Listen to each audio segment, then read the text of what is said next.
Hey everyone, it's Jamie from BestNerdLife. Even though I've only recently started putting videos about my thrifting adventures up on YouTube, I've actually been doing it for a lot longer. Many years in fact. And over that time I've learnt a bunch of things when going through charity shops and thrift stores and car boots and all that kind of stuff.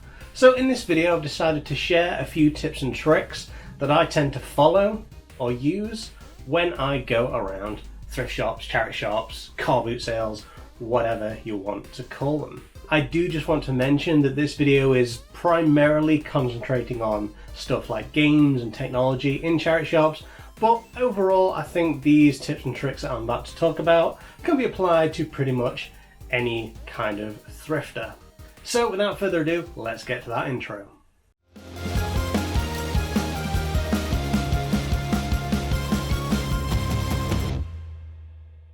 Okay, my first tip is be patient, and this is a really important one. What I mean by that is basically, if you go into a charity shop and expect to just find a whole bunch of really amazing deals straight away, then you will be sorely disappointed. Yes, I've found some fantastic deals in the past, but that's only really because I go to charity shops a lot.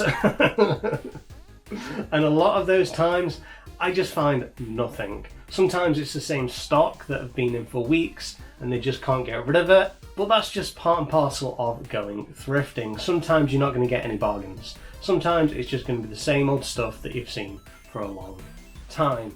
And also, it might just be the same in many charity shops. The amount of like FIFA games I've found in so many different shops is unbelievable. It's essentially a waiting game. If you have enough patience and if you go often enough, then you will eventually hit gold.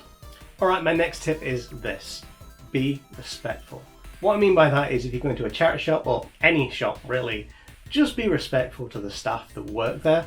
I don't know about in other countries, but in England, where I'm from, a lot of the people in charity shops are volunteers. So they are voluntarily putting themselves into a customer-facing role. Now, anyone who has worked in a customer-facing role can attest that it can be very stressful, particularly when you get some customer who's an idiot and is disrespectful to them, right? So basically just be respectful to people in general, I guess. That's a fantastic tip, right? Just be respectful to people. One of the main reasons why I bring this topic up is not just the fact that it's good to be respectful to people, but also if you go into these charity shops multiple times in a week, then more often than not, you will be recognised by the staff members, you know, the manager, the floor staff, and that's good, right? You might have a good bit of banter with them, a conversation, all that kind of stuff. It just fosters a nice working and shopping environment. And I'm all for that, right? Alright, my next tip is this. Be open-minded. What I mean by that is, if you walk into a charity shop with a very closed, narrow view of what you're going to find there and where you're going to find that stuff, you are more than likely going to leave there with nothing. The times that I've found things in places that I did not expect them to be are innumerable. For example, the vast majority of my big box PC games that I found were not in the media section with the other games, for example. They were in the toys and board game section. To the average charity shop worker, they see a big box and they put it on the board game section, right? Because they have space for it there and it doesn't always fit into the media racks, for example.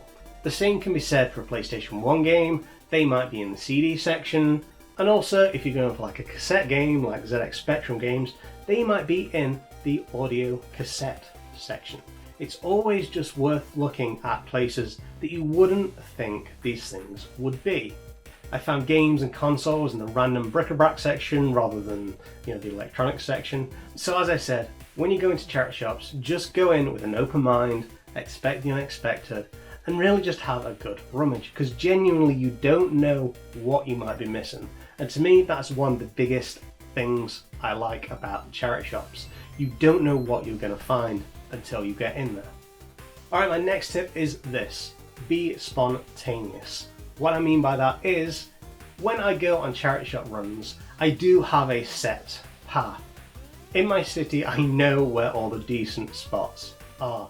and I try and go to them as much as possible. I have my local charity shops which I go in the most because obviously they're closest to me, but I do have a specific route through the city. And that's good, right? That's good to have a route, to have a plan, but also it's really good to be spontaneous. Go into charity shops or sections of the city that you wouldn't normally go in. Also, go at different times. Recently I dropped into my local charity shop at lunchtime on my lunch break from work, and I managed to find a whole bunch of really cheap PlayStation 1 games. If I had waited until the afternoon after work, then they would have more likely have been gone. It's also worth going to different cities.